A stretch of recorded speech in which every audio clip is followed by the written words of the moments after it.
So we did get to the bottom of the root, but I wanted to know about the healing process. Yeah, no, look, thank God that it's stable. The healing process, again, what we've talked about, right, with regards to the refined sugar, probably the biggest culprit out there, the vegetable oil.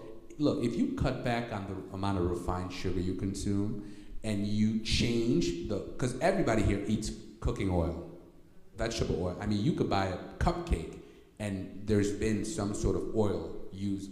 If you just removed or reduced the amount of these bad fats, the bad oils we mentioned earlier, the healing process begins. See, what's happening is we eat every day, right? Every day we eat, right? But if you're eating canola oil every day, when do you then heal?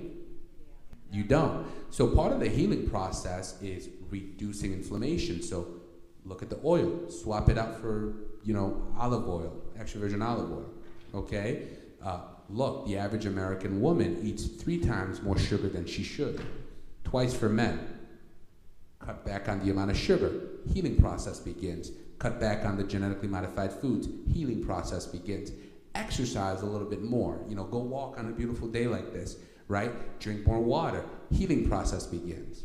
Do you see what I'm saying? So the healing process isn't one thing in particular, but what's happening is we've got a fire.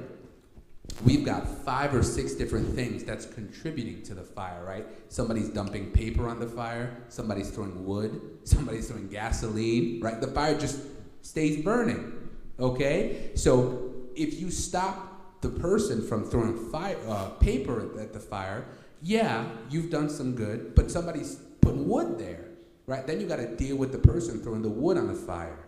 Right? Then you got to stop the person spilling oil or gasoline on the fire. So you've got to deal with all of these root causes, and then antioxidants, right? Which is the water.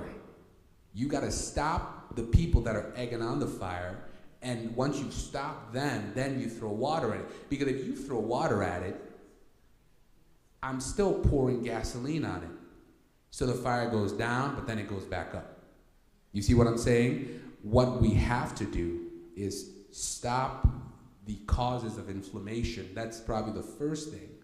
Then put on antioxidants, amino acids, all of those things. And then you watch the body heal.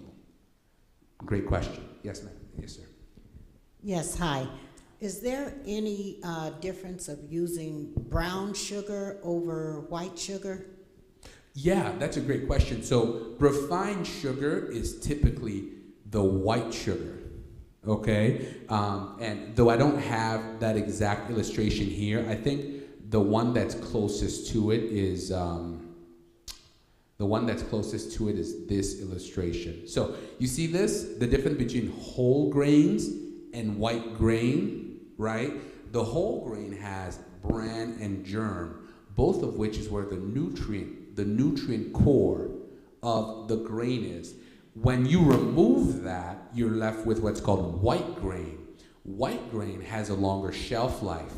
So from a business perspective, if I'm selling grain, I don't want it to go bad in a few weeks. I want it to last, months and months and years, right? So I need to remove the nutritious part in order to be able to sell more of the things that I have. So just like that, that's the difference between, brown sugar and white sugar, right? If you remove like the nutrients, molasses or whatever, in the brown sugar, you're left with white sugar.